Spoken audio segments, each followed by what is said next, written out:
Bueno, muy buenas tardes. Gracias por acompañarnos el día de hoy en este espacio que está destinado para que podamos explorar las distintas proyectos legislativos que desde el Congreso mexicano se están pensando para combatir el cambio climático y las propuestas que podrían quizás en un futuro poderse trabajar.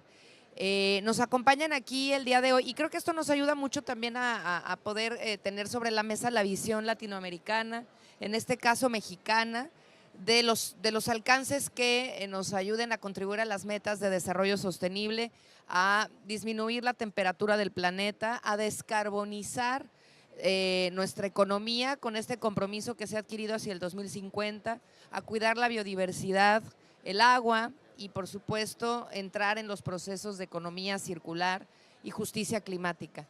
Con todo eso sobre la mesa, ¿qué propuestas son las que están surgiendo en el Congreso mexicano desde sus actores principales para poder alcanzar este trato justo y esta agenda que se ha planteado desde la Organización de las Naciones Unidas y en estos espacios desde la COP?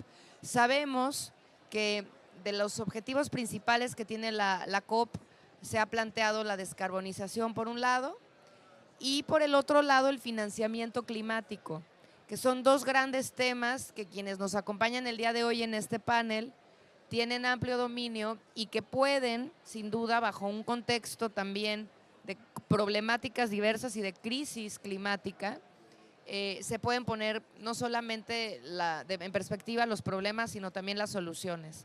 Habiendo dicho eso, los esfuerzos por generar una buena estructuración financiera climática nunca van a ser suficientes, pero sí hay que empezar en algún momento. Entonces, el día de hoy nos acompañan aquí con nosotros la diputada Rocío Abreu. Ella es la presidenta de la Comisión de Energía de la Cámara de Diputados del Congreso de la Unión, es decir, diputada federal mexicana. Un aplauso para ti, Rocío. Y nos acompaña también el diputado Daniel Chimal, diputado federal, integrante de la Comisión de Medio Ambiente y de Cambio Climático. Gracias. Quien está también con nosotros, acompañándonos con un diagnóstico que compartirá sobre la situación medioambiental de nuestro país. En mi caso soy la diputada Laura Ballesteros y soy secretaria de la mesa directiva de la Cámara y como saben, ayer que tuvimos un panel aquí también, hablamos profundamente sobre cómo construir maneras innovadoras de financiar las políticas climáticas y construir desde la regulación una solución.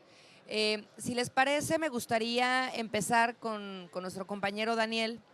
Después seguiríamos con nuestra compañera la diputada Rocío y yo estaría dando una conclusión sobre esta vista rápida sobre la legislación y los retos en México desde el Congreso de la Unión.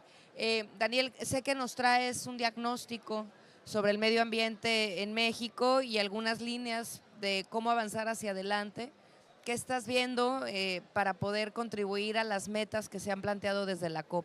Muchas gracias Laura, muchas gracias y muy honrado de pertenecer, de estar aquí participando de viva voz, de venir tan lejos y que nos abran este espacio. La verdad es un honor y muy honrados en que nos tengan esta consideración. Daré una pequeña reseñita en inglés, disculpen mi inglés, pero creo que merecen la atención ustedes que no hablan español, que pueda abrir con un poco de lo que voy a exponer. Mexico has not been exempt from the effects of global warming and climate change. We have witnessed the displacement of communities due to the rising sea levels, hurricanes, and droughts. We are aware that we are in an emergency situation. Today, our country is experiencing a key moment to either advance or retreat in fully filling the environment agenda.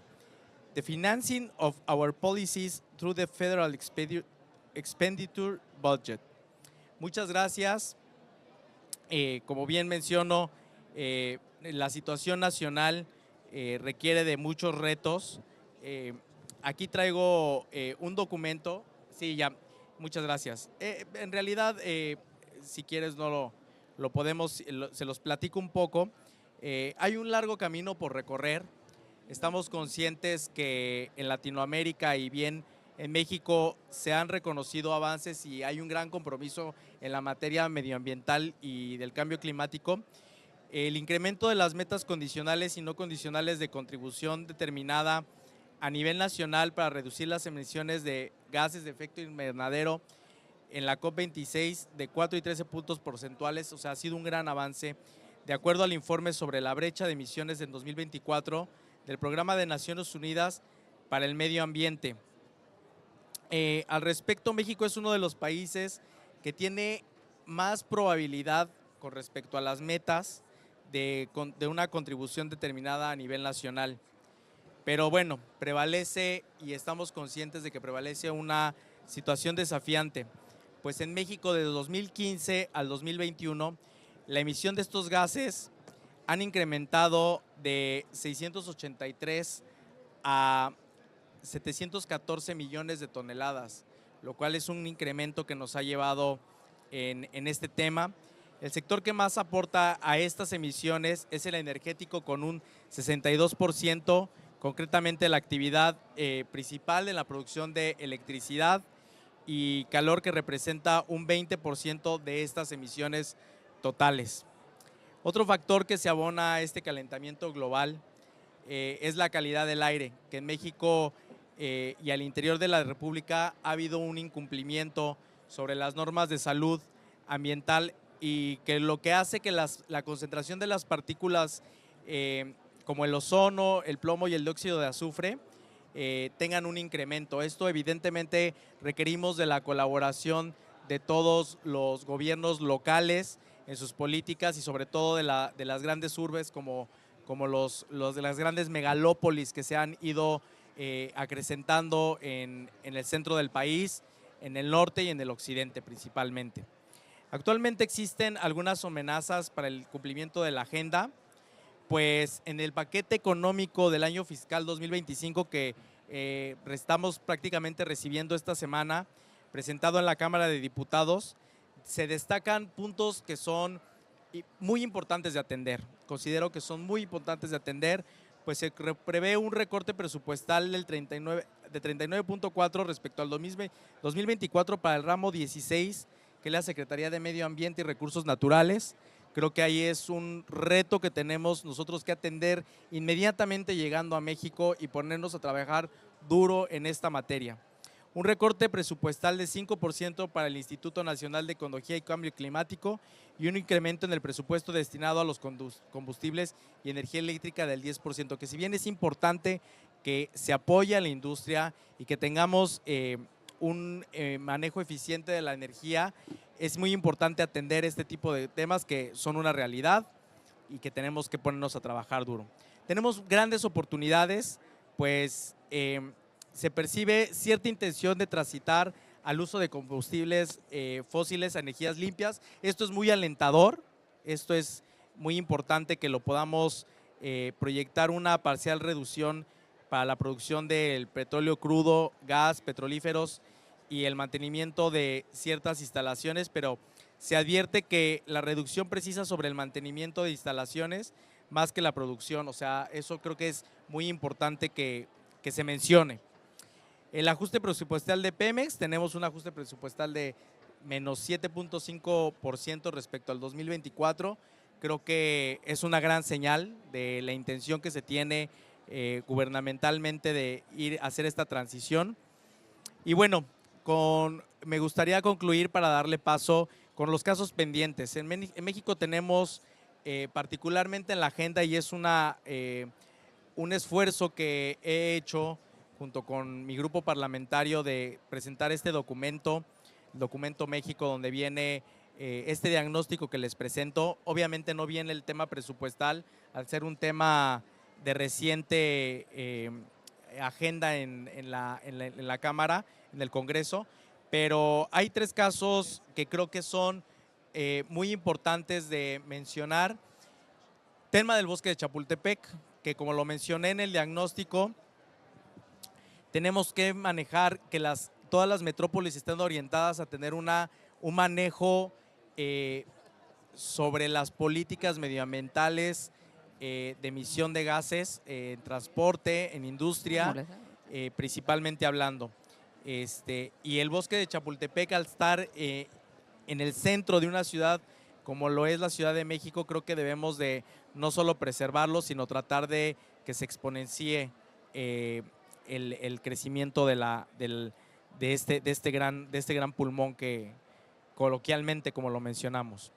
La termoeléctrica de Tula es un tema también pendiente que tenemos que atender y que creo que es un gran reto para el actual gobierno el poder darle solución a este foco que a nivel internacional está catalogado en Latinoamérica como uno de los focos más importantes de emisión de gases de efecto invernadero, y creo que no podemos voltear la cabeza, los ojos y sobre todo las voluntades de los grupos parlamentarios por resolver este tema. Y por otro, recientemente el Tren Maya, que si bien es una parte de la infraestructura que es muy importante para el desarrollo del sur de nuestro país, creo que es muy importante que podamos rápidamente hacer buscar una transición a que el combustible que se utiliza para mover y para echar a andar este gran proyecto, que si bien traerá mucho desarrollo a esta zona, será muy importante que se haga una transición o se busquen energías alternativas para echarlo a andar y que funcione de la mejor manera. Sin más por abundar, me gustaría darle la palabra y agradecerte, Laura, que nos hayas ayudado a gestionar este espacio, agradecerles a todos los participantes de este espacio y muy agradecido en que nos permitan estar aquí el día de hoy. Muchas gracias. Muchas gracias, diputado Chimal. Y sin más, me gustaría pasarle la palabra a la diputada Rocío Abreu y poniendo sobre la mesa una pregunta muy importante para el liderazgo que representa ella en la Cámara de Diputados con un tema tan clave para salvar al planeta como es el manejo de las energías sostenibles, verdes, este proceso hacia la descarbonización del país, este proyecto que acaba de presentar el gobierno federal para caminar hacia allá. ¿Cuáles son las expectativas? ¿Cuáles serían quizás los primeros pasos? ¿Y cómo podría esto verse en el país en los siguientes años? Bueno, de nueva cuenta también agradeciendo la invitación, te agradezco, Lau, también que nos permitas a tus compañeros participar y siempre pendiente de los temas. Y bueno, en el tema de México tendríamos que hablar primero que nada de la situación económica del país. Yo creo que un punto muy importante para hablar sobre los avances, cómo podemos ir tratando los países, tiene que ver sobre la capacidad económica de los ciudadanos. A mayor pobreza es mucho más complicado porque el gobierno tiene que destinar ciertos recursos a necesidades de la ciudadanía. Es muy importante señalar que yo dividiría esta plática en tanto en Petróleos Mexicanos, que es la generadora de hidrocarburos en el país, que es una fuente de ingresos, y la otra es Comisión Federal de Electricidad. Nosotros hemos cambiado nuestra legislatura precisamente para que dentro de los, digamos, de la generación de electricidad, el Estado tenga un papel fundamental en este sentido. ¿Y qué quiero hablar aquí? Que se ha hecho una inversión histórica desde hace 50 años, no teníamos, digamos, la inversión que tiene hoy en día Comisión Federal, sobre todo en materia de modernización de infraestructura para hacer energía limpia. ¿Qué hemos hecho? Tenemos 16 presas que estamos modernizando con fondos internacionales franceses, precisamente para poder tener generación de electricidad a un mayor porcentaje, pero estos son dentro de los tratados internacionales precisamente para lograr las metas en este sentido.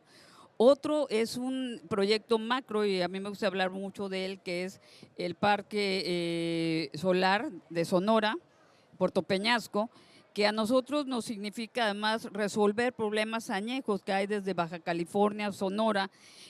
No solo hablaríamos del nearshoring y la oportunidad de empleo, sino hablaríamos de la simple necesidad de abastecer electricidad a Baja California, que todos los años se contratan plantas externas para generar.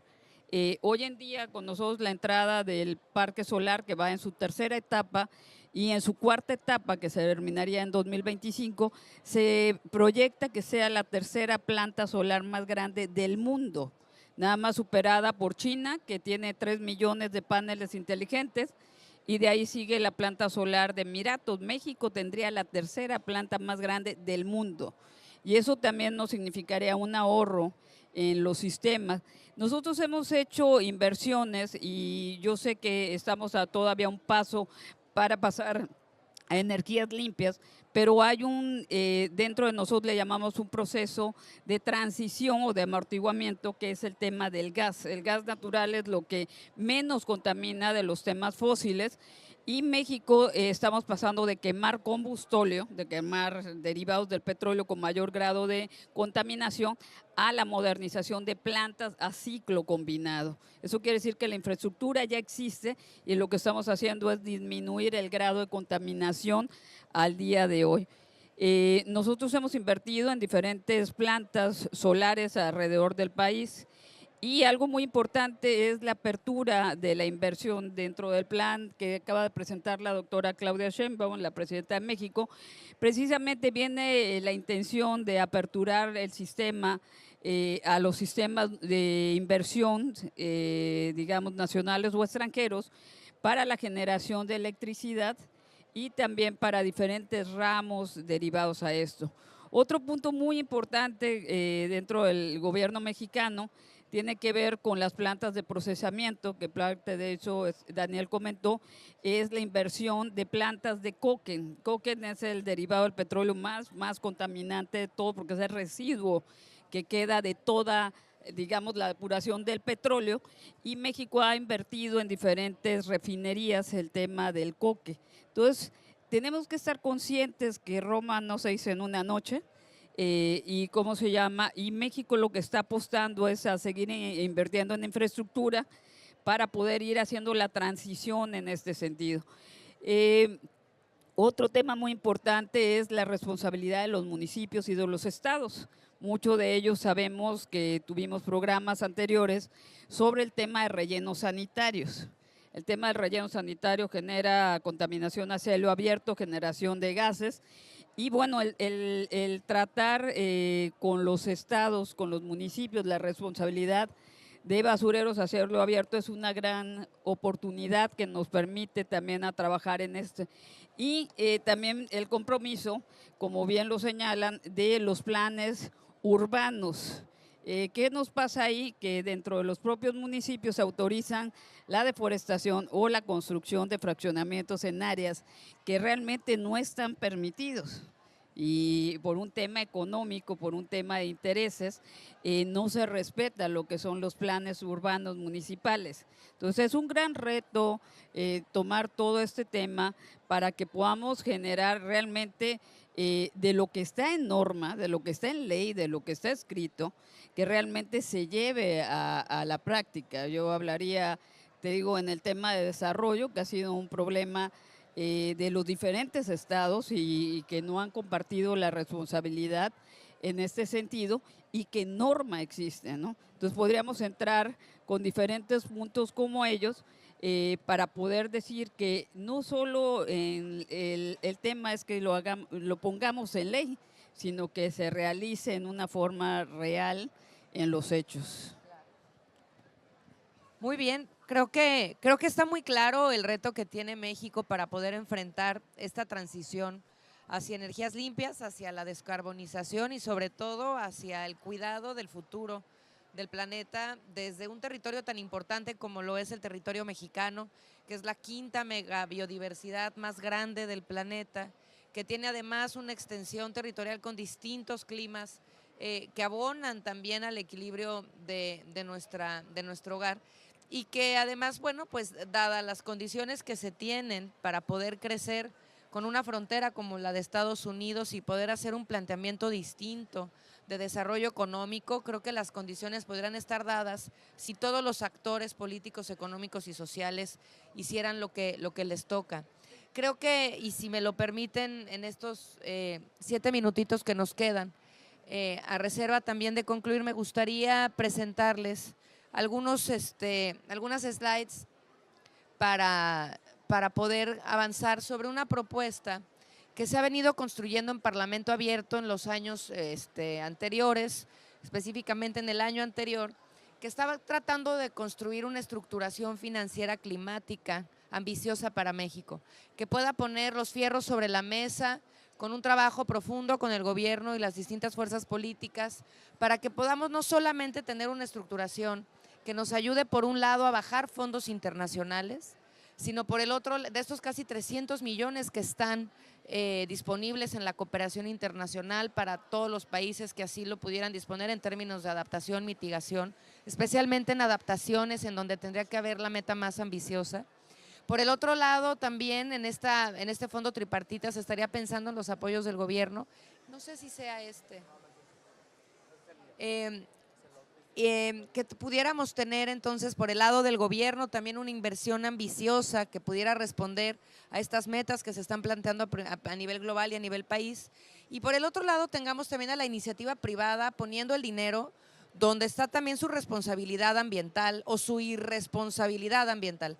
Lo único que nos preocupa a quienes hemos estado pensando en cómo estructurar financieramente una propuesta para combatir el cambio climático, desde México, cualquier país del planeta, es que se haga, porque las conversaciones sobre tener inversiones ambiciosas ya llevan años.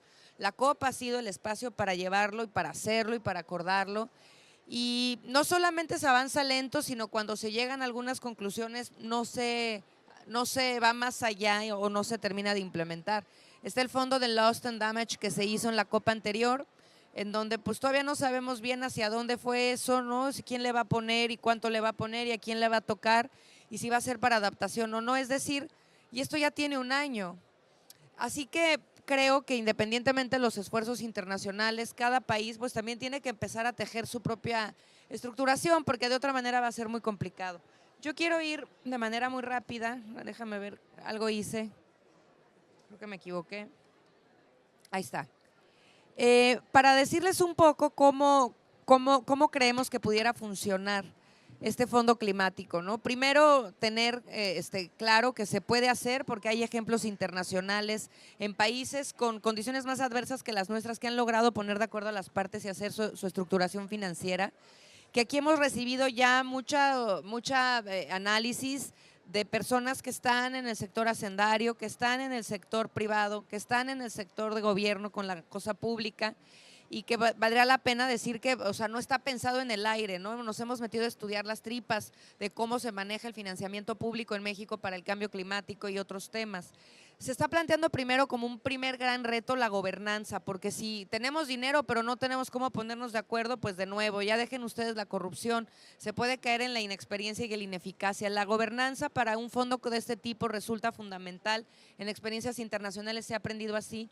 Se está planteando que este fondo tenga un comité directivo que esté presidido por el titular de la Secretaría de Hacienda, porque no puede ser de otra manera, estas cosas tienen que avanzar con la rectoría de quienes llevan los temas financieros y hacendarios del país, y que tuviera representantes intersecretariales. Aquí Semarnat, por ejemplo, sería fundamental. Que tenga un comité técnico, porque pues aquí tiene que mandar la agenda técnica. Estos no son criterios políticos los que tendrán que estar por encima de lo técnico, con 16 expertos en medio ambiente, sociedad civil, sector privado, gobierno, para que se pueda asesorar en la selección de proyectos. Lo que está buscando este fondo es que responda a un banco de proyectos que se construya de la mano de un comité técnico, que escucha los territorios desde lo local y que se construya de abajo para arriba. Los proyectos tienen que venir de los territorios hacia la federación y no al revés, para que cada quien tenga voz y voto. Las y los campesinos, las y los productores, las y los defensores del medio ambiente. Me voy a ir muy rápido porque sé que tenemos que concluir. Estamos pensando que este fondo tiene que tener presupuesto gubernamental. El gobierno asignaría un 0.1% del gasto programable anual. En el paquete económico 2024, por ejemplo, equivalería a una asignación de 6.500 millones de pesos aproximadamente, con donativos también y fondos internacionales, que es una de las metas de esta COP, que así tendría que ser, que podamos conseguir bajar fondos. Ya nos devastó Otis, ya nos devastó John, ya se llevó Dana Valencia y seguimos sin entender que esto ya es una realidad y que la población está sufriendo, y sobre todo la menos privilegiada.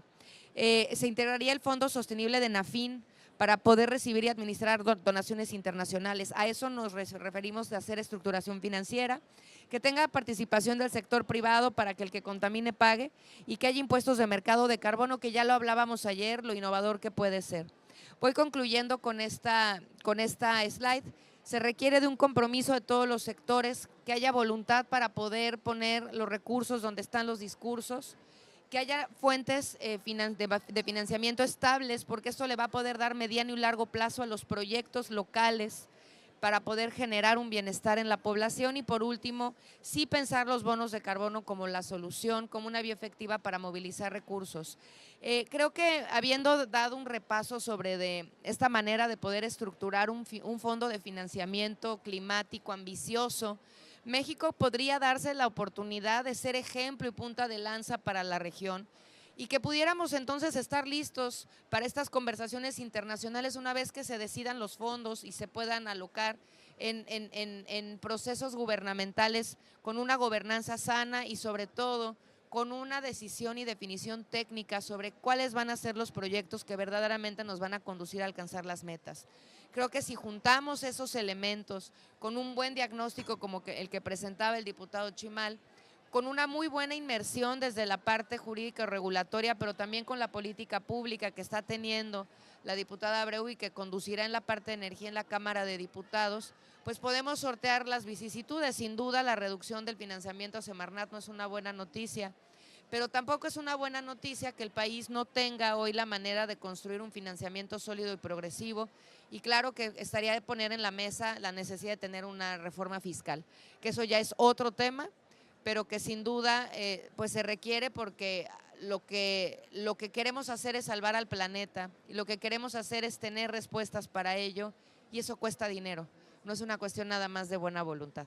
Entonces creo que con esto estaríamos cerrando el panel, si les parece, agradeciéndoles su atención y por supuesto que encantados de compartirles el conocimiento que se ha tejido aquí, producto de casi un año de trabajo en Parlamento Abierto.